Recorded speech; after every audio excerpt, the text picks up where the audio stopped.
Hello. Vanessa and I have been married for 8 years, and I'd always thought we had a solid relationship. We had our routines, Sunday brunches, Netflix marathons, lazy mornings with coffee and the newspaper. Everything seemed normal. But looking back, I should have seen the cracks forming. It started with little things. Vanessa, who used to hate social media, suddenly became glued to her phone. She started staying out late for work functions, and there were unexplained charges on our joint credit card. When I asked her about it, she always had an answer. A gift for a colleague, she said once. Another time, it was a dinner I forgot to tell you about. I wanted to believe her, so I did. Then, a couple of months ago, she began taking more interest in her appearance, new dresses, different perfumes, and suddenly joining a yoga studio she had always called pretentious. I brushed it off. People change, right? I figured she just wanted to feel better about herself. But the turning point came one evening when she got a text while we were watching TV. Her phone buzzed on the coffee table, and out of habit, I glanced at the screen. The notification read, "Can't wait to see you tomorrow. Same place." When I looked at Vanessa, her face turned pale. She grabbed her phone so quickly it was almost comical, muttering something about it being from a friend. I didn't press her. Not yet. But that was the moment when the seed of doubt was planted. After that text, I couldn't shake the feeling that something was wrong. Vanessa acted normal, too normal. She went out of her way to be sweet, made my favorite meals, and laughed a little too hard at my jokes. But her phone never left her side anymore. One night, I decided to test my instincts. She was in the shower, and her phone was on the nightstand, screen down as usual. My heart pounded as I picked it up. It was locked, and the passcode had been changed. That hit me like a ton of bricks. Vanessa and I never hid things from each other, or at least we hadn't before. The next day, I did something I'd never thought I'd do. I put a tracking app on her phone. As a cyber forensic expert, I had the tools and knowledge to do it discreetly. I told myself it was just to ease my paranoia. If nothing was going on, I'd delete it and forget about it. The app revealed that Vanessa wasn't going to yoga classes at all. Instead, she was spending her afternoons and evenings in a part of town she had no reason to be in, a quiet residential area. I tried to rationalize it. Maybe she was visiting a friend. But why lie about yoga? That weekend, when she said she was meeting her instructor for a private session, I decided to follow her. I told her I was meeting a client and waited until she left before tailing her car. She drove to a small house on the outskirts of town. I parked a few blocks away and watched as she knocked on the door. A man I recognized stepped out to greet her. It was Daniel, a family friend we'd known for years. He hugged her, too intimately for it to be casual, and they went inside together. My stomach churned. Vanessa wasn't just lying. She was cheating. I drove back home, my knuckles white on the steering wheel. Every mile brought a mix of fury, heartbreak, and disbelief. By the time I pulled into the driveway, I decided to confront her that night. I needed to hear her say it. Vanessa returned home a few hours later, all smiles, acting as though everything was fine. She kissed me on the cheek and asked if I wanted wine with dinner. It took everything I had not to explode right then and there. "Vanessa," I said, my voice tight, "where were you today?" She paused, her hand still on the wine bottle. "I told you yoga class," she said, too casually. "Really?" I replied, staring directly into her eyes. "Because I drove by your yoga studio. It was closed." Her face paled, but she recovered quickly. "Oh, well, the class was canceled last minute. So, I went for a walk to clear my head." The audacity of her lie made my blood boil. "You went for a walk? All the way to Daniel's house?" That got her attention. She froze, the bottle slipping slightly in her grip. "What are you talking about?" "I followed you, Vanessa. I saw you go into his house. I saw the way he hugged you." Her lips parted as if she was going to deny it, but then she seemed to switch gears. "Michael, it's not what you think," she stammered. "Daniel's going through a rough time, and he needed someone to talk to. That's all it was." "That's all it was?" I repeated, incredulous. "You're skipping yoga and lying to me just to talk to him? You expect me to believe that?" Her eyes flashed with anger now. "You're being ridiculous. I didn't tell you because I knew you'd overreact. Daniel is just a friend. If you trusted me, you wouldn't have to spy on me like some psycho." I couldn't believe what I was hearing. She was turning this around on me, acting like I was the problem. "You've been lying to me for months," I said, my voice shaking. "This isn't about trust. It's about your betrayal. So, tell me the truth. Are you sleeping with him?" She glared at me, tears brimming in her eyes. "No," she said firmly, almost defiantly. "I would never do that to you." But her words felt hollow, and my gut told me she was lying. Vanessa stormed off after our confrontation, slamming the bedroom door behind her. I was left standing in the kitchen, staring at the half-open bottle of wine she'd abandoned. My hands were shaking, part anger, part heartbreak. I spent the night on the couch, staring at the ceiling and replaying her words in my head. The denial, the deflection, the tears. She was lying, I was sure of it. But the way she turned it all on me made me question myself. Was I overreacting? Was I wrong to track her? The next morning, Vanessa acted like nothing had happened. She came into the living room, dressed for work, and kissed me on the cheek. "I'll see you tonight," she said, her tone light, almost forced. I didn't respond, and she walked out the door without looking back. That day, I dug deeper. If she wasn't going to tell me the truth, I'd find it myself. I accessed her phone logs through the tracking app and cross-referenced the numbers with a database I used for work. Sure enough, Daniel's number showed up dozens of times over the past few months. Long calls at night and texts during the day. It got worse. I checked our credit card statements again and found receipts for expensive dinners, flowers, and hotel bookings. Hotel bookings. My heart dropped. The next step was painful but necessary. I hacked into her email. There it was, an email chain between Vanessa and Daniel, filled with messages that left no room for doubt. They'd been meeting up for months, sneaking around behind my back. There were photos too, selfies of the two of them at a fancy restaurant, smiling and holding hands. But what struck me the hardest was one message from Daniel. "I'm getting tired of waiting, Vanessa. When are you going to leave him?" I felt like I'd been punched in the gut. This wasn't just a fling. They were planning something bigger. That evening, I waited for Vanessa to come home. I didn't know if I wanted to confront her again or just let her dig her own grave. When she walked through the door, I noticed something new.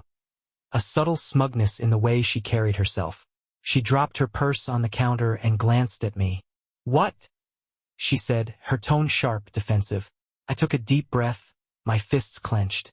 "You've been lying to me, Vanessa. I've seen the emails. I know everything." Her face went blank, the blood draining from her cheeks. But then she recovered, quickly switching to anger. "You invaded my privacy?" she snapped. "How dare you? That's disgusting, Michael." "You want to talk about disgusting?" I shot back, my voice rising. "How about sneaking off with Daniel? How about sleeping in a hotel bed with him while I'm here, trusting you?" Her eyes narrowed, her jaw tightening. "It's not what you think," she said, her voice low and cold. "You don't understand what I've been going through." "Then make me understand," I demanded, my heart pounding. "Tell me why you've been lying, why you've been planning to leave me for him." She didn't answer. She just grabbed her purse and stormed out the door, slamming it behind her. That was the moment I knew. Vanessa wasn't sorry. She wasn't going to stop. The moment the door slammed behind Vanessa, something inside me shifted. The heartbreak I'd been drowning in turned into cold, calculated rage. She wasn't sorry. She wasn't stopping. So why should I? I spent the next few hours carefully combing through every piece of evidence I had. Emails, phone records, credit card charges. I organized everything into folders on my computer. Every lie, every betrayal was meticulously documented. But that wasn't enough. Daniel wasn't just some guy, he was an undercover cop. The same guy who had been a guest at our wedding, toasting our love, was now plotting to destroy my life. It wasn't just personal, it was humiliating. I started by contacting an old college friend, Greg, who worked in private investigation. Greg owed me a favor, and I knew he could help me dig deeper into Daniel's life. Within days, Greg uncovered something that made my blood boil. Daniel and Vanessa had been funneling money from our joint account into a separate bank account. It got worse. Greg's digging also revealed that Daniel had been manipulating evidence at work to help a high-profile criminal walk free. I didn't have all the details yet, but I knew this was bigger than just an affair. Now I had leverage. The next step was more delicate. Using my cyber forensic skills, I gained access to Vanessa's personal cloud storage. I was looking for any photos or texts she hadn't deleted, but what I found was far worse. Recordings. One video showed Vanessa and Daniel together, laughing and joking about how oblivious I was. "He has no clue," Vanessa said, her tone dripping with disdain. "Honestly, it's almost too easy." Daniel chuckled, wrapping his arm around her. "Well, he's going to find out soon enough. Once the papers are signed, we're home free." I paused the video, my jaw clenched so tight it hurt. Papers? What papers? Greg confirmed my suspicion later that day. Vanessa and Daniel were planning to frame me for a crime. They had falsified evidence suggesting I'd been embezzling money from my company. An embezzlement that didn't exist. If they succeeded, I'd lose everything. My job, my reputation, and possibly my freedom. But they had underestimated me. I reached out to my lawyer, explaining the situation without revealing everything just yet. Together, we started laying the groundwork to protect my assets and ensure any legal accusations would fall apart. Then I began crafting my revenge. The rage burned quietly inside me as I put my plan into motion. Vanessa and Daniel thought they were clever, but they had no idea who they were dealing with. I was going to dismantle their lives piece by piece, and I would make sure they never saw it coming. The first step was setting a trap. I knew I needed undeniable proof of their plans. Something so damning that neither of them could talk their way out of it. The emails and videos were already solid evidence, but I wanted them to hang themselves with their own words. Using my forensic skills, I created a fake email account. Posing as a contact from Daniel's precinct, I sent him a message about an urgent job opportunity involving a significant payout. The catch? He'd need to resolve any personal ties or liabilities quickly. It was bait, and I was confident Daniel's greed would make him bite. Sure enough, within hours, Daniel responded. "This is perfect timing. I'm already working on wrapping things up with Vanessa. Once we take care of the husband, everything will fall into place. Keep me updated." I stared at his response, feeling a cold satisfaction. He'd just admitted to their plan in writing. But I wasn't done. To gather more, I used a burner phone to contact Vanessa, pretending to be Daniel. I'd cloned his number using a tool I'd developed for work and sent her a text. "We need to finalize everything this week. Are you sure the husband won't be an issue?" Her reply came almost instantly. "I'm sure. He's clueless. I'll make sure he's out of the way when the time comes." Out of the way. Those words sent a shiver down my spine. Now that I had their admissions, I turned my focus to preparing for their downfall. I compiled all the evidence, emails, texts, video recordings, and stored it on multiple encrypted drives. I also backed it up to an anonymous cloud storage service and shared it with my lawyer, Greg, and a trusted friend in law enforcement. But I wasn't just going to expose them. I wanted them to feel the weight of their betrayal and watch as their lives unraveled in ways they never imagined. The next step was planting seeds of doubt between them. I used the burner phone again, sending cryptic messages to Vanessa as if they were from Daniel. "We need to talk. I don't trust you anymore." And to Daniel I sent, "I know what you're doing. Don't think I won't protect myself." It didn't take long for the cracks to show. Vanessa became jittery, constantly on her phone, while Daniel started skipping their secret meetups. They thought they were controlling the game, but I was the one pulling the strings. With Vanessa and Daniel starting to unravel, I decided it was time to deliver the first blow. They'd built their affair and schemes on lies, and now I'd let those lies come crashing down around them. The first target was Daniel. I anonymously forwarded the incriminating email thread about their plans and his corruption to his precinct's internal affairs department. I also attached copies of Vanessa's emails and a clip from the video where they laughed about framing me.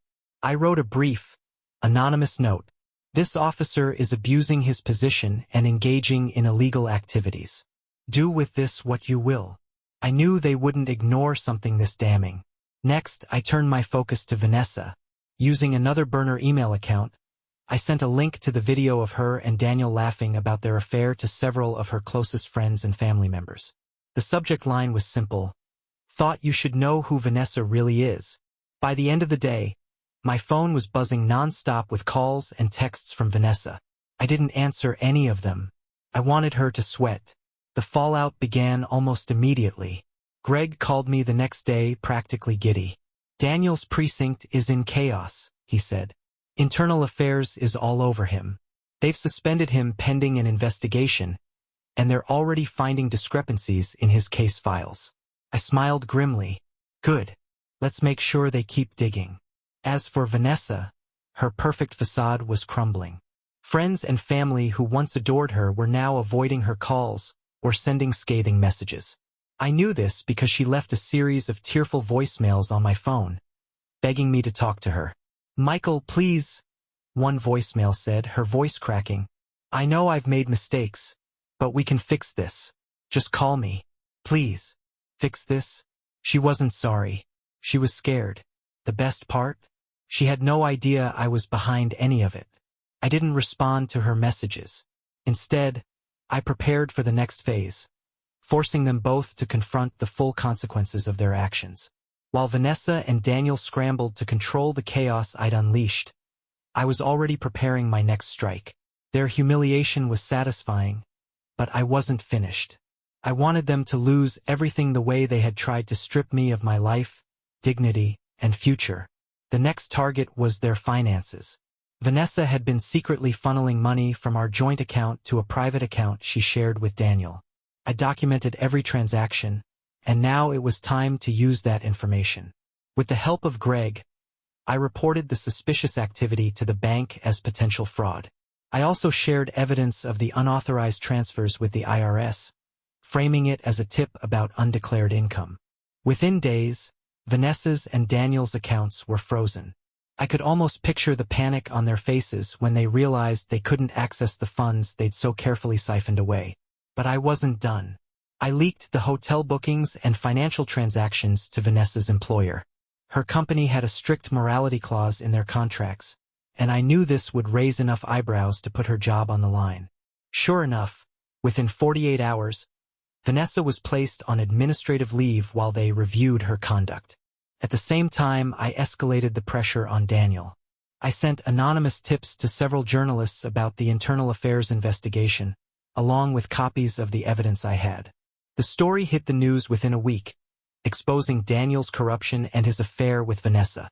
His face was plastered across every local station, and the comments were brutal. Vanessa called me again that night, sobbing. "Why are you doing this to me?" she cried.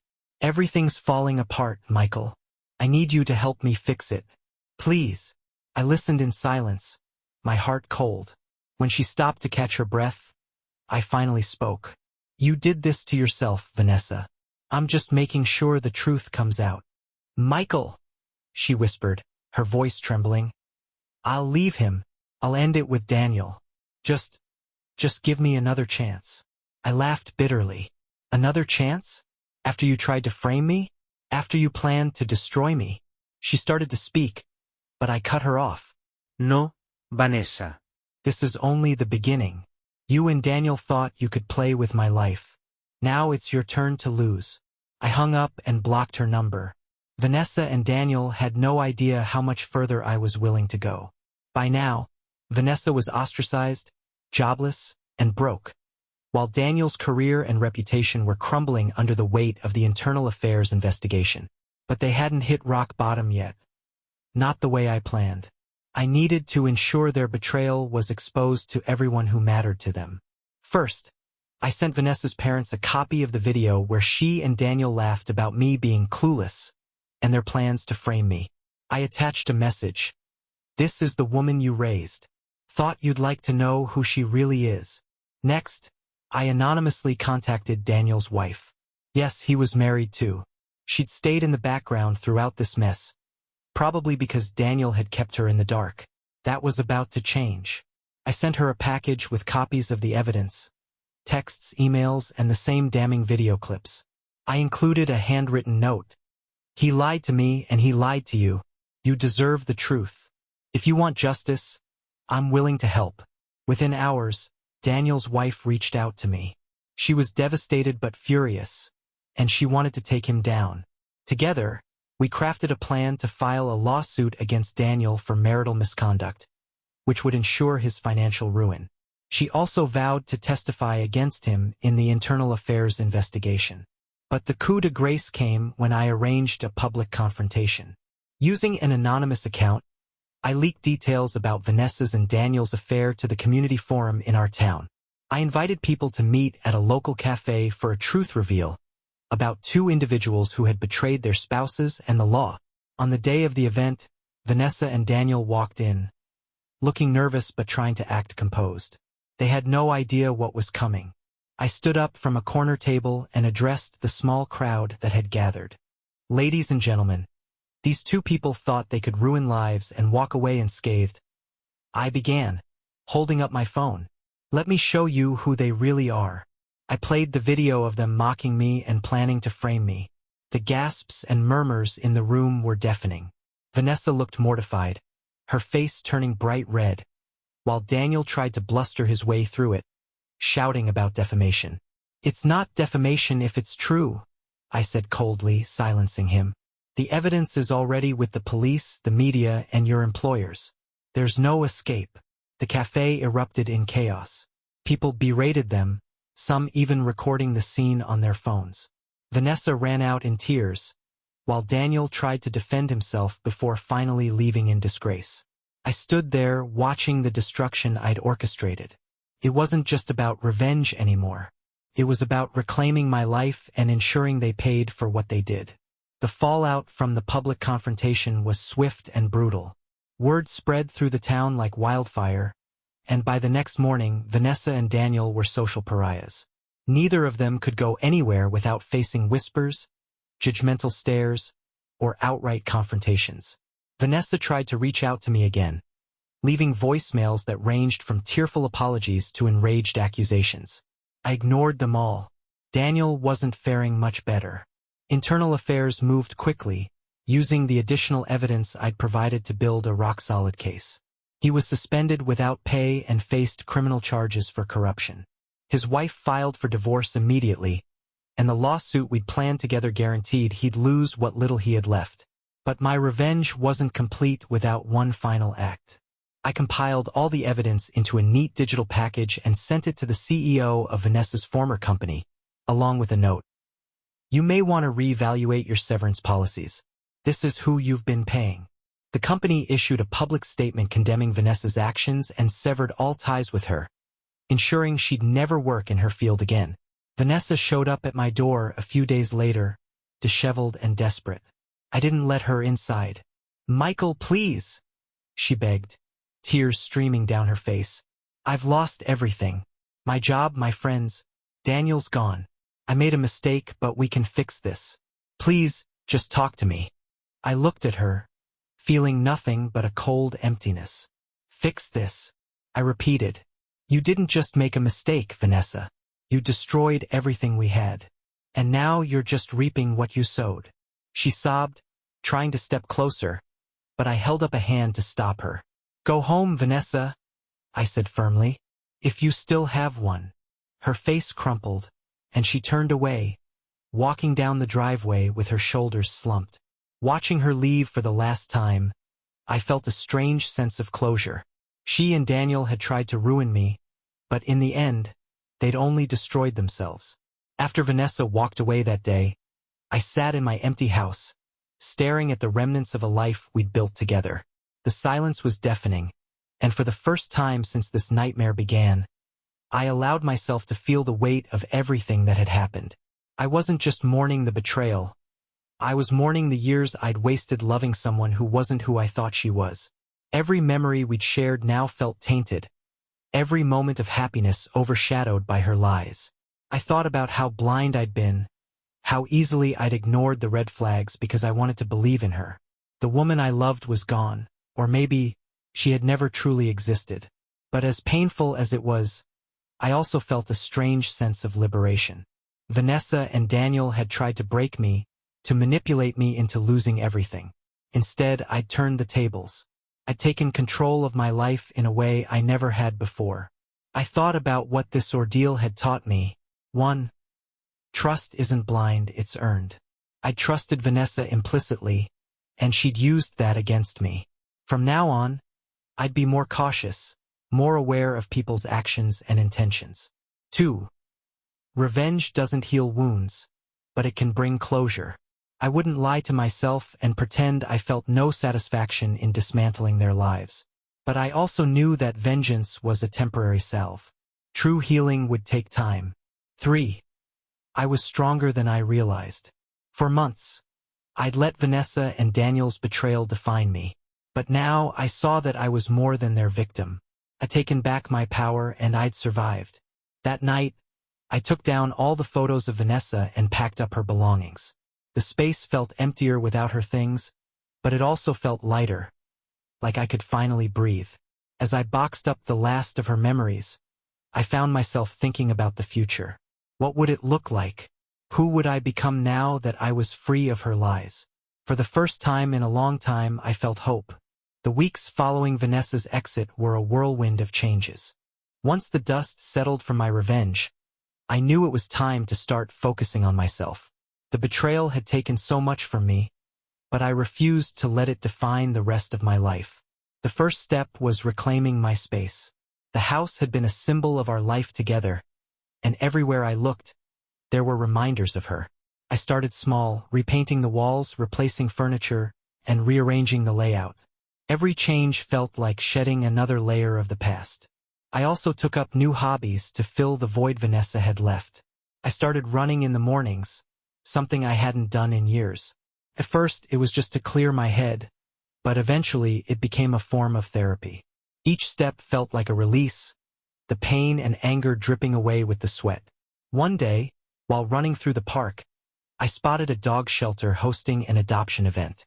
On impulse, I stopped by and found myself drawn to a scrappy mutt with mismatched ears and a wagging tail. He looked as broken as I felt, but his energy was contagious.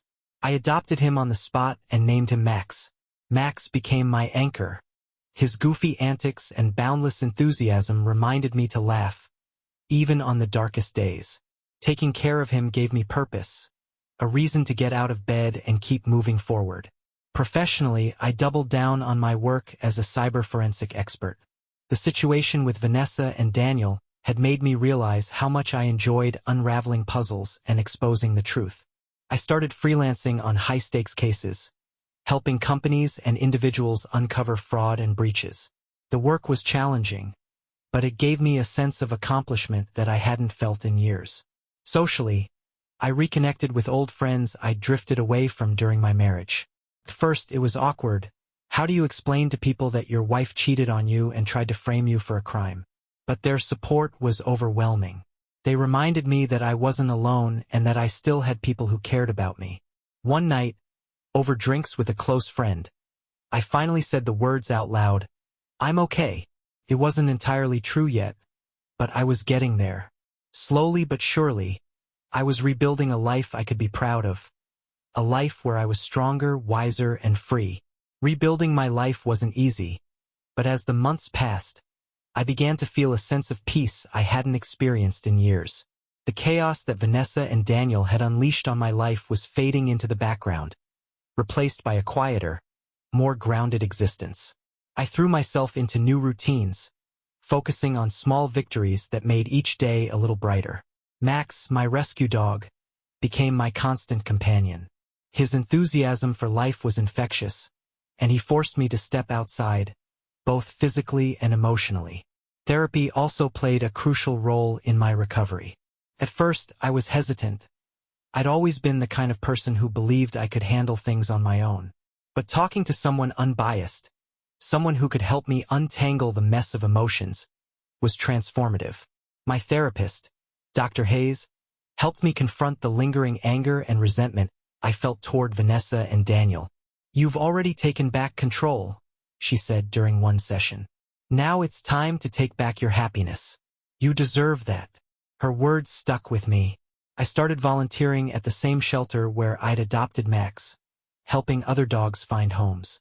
Something about giving back, about being part of a positive change, made me feel lighter. One evening, while I was walking Max at the park, a woman approached me with a warm smile.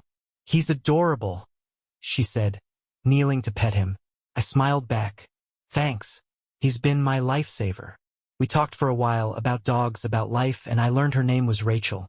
She was funny and down to earth, with a quiet strength that reminded me of the person I was striving to become. Over the next few weeks, we kept running into each other at the park, and our conversations grew longer. Eventually, I worked up the courage to ask her out for coffee. It was different from anything I'd experienced before. With Rachel, there was no pretense, no games. She listened without judgment, and for the first time since Vanessa's betrayal, I felt like I could open up to someone without fear. It wasn't love at first sight, and I was okay with that. I wasn't looking for another whirlwind romance. I was looking for something real, something honest. And Rachel felt like a step in that direction. Rachel and I started seeing each other regularly, taking things slow and letting our connection grow naturally. It was refreshing. There was no pressure, no need to pretend. With her, I could be honest about my past without fear of judgment. One evening, over dinner at a small Italian restaurant, I told her everything: Vanessa, Daniel, the betrayal, the revenge. I laid it all out, unsure of how she'd react. Rachel listened intently, her expression thoughtful. When I finished, she reached across the table and placed her hand over mine. "You've been through hell," she said softly, "but it's clear you're not letting it define you. That takes strength." Her words felt like a balm to wounds I didn't realize were still raw. Being with Rachel was different. Where Vanessa had been sharp and manipulative, Rachel was warm and genuine. She didn't try to control me or change me. She just accepted me for who I was. One day, as we walked Max together, Rachel asked, "Do you think you'll ever trust someone fully again?" I thought about it for a moment. "I think trust is something you rebuild," I said. "One step at a time. I'm learning to trust myself again, and that's a good start." She smiled, her hand brushing against mine. "You're right. It's a process, but you're doing better than you think." As my relationship with Rachel blossomed, I also continued to focus on myself. I took on new clients at work, expanding my business and building a reputation as one of the best in my field. The cases I worked on were challenging but rewarding, giving me a sense of purpose and direction. Vanessa and Daniel, meanwhile, were nowhere in my life. I heard through mutual acquaintances that Vanessa had moved away, unable to face the humiliation of staying in town.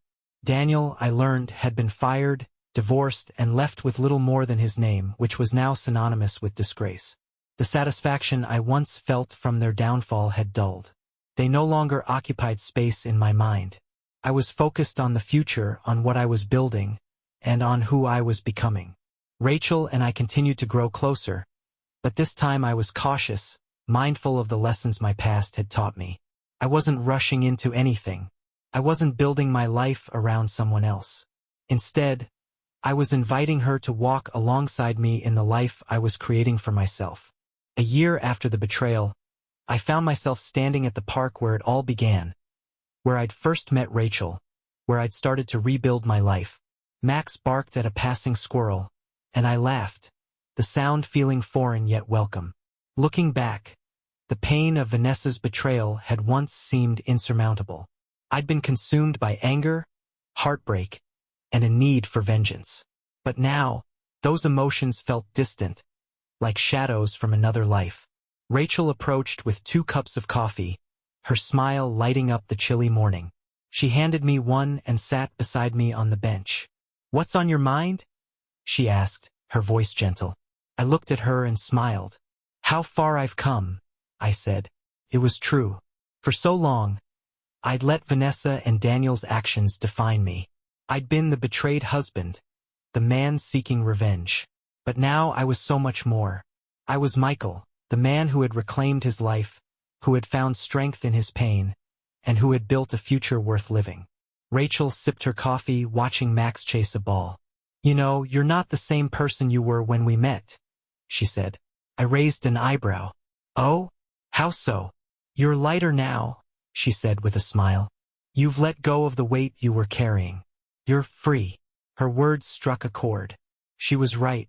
I was free from the past, free from the anger, and free from the version of myself that had been shackled by betrayal. I reached for her hand, lacing my fingers through hers. Thanks for being part of that, I said sincerely. She squeezed my hand. You did the hard part. I'm just lucky to be here with you.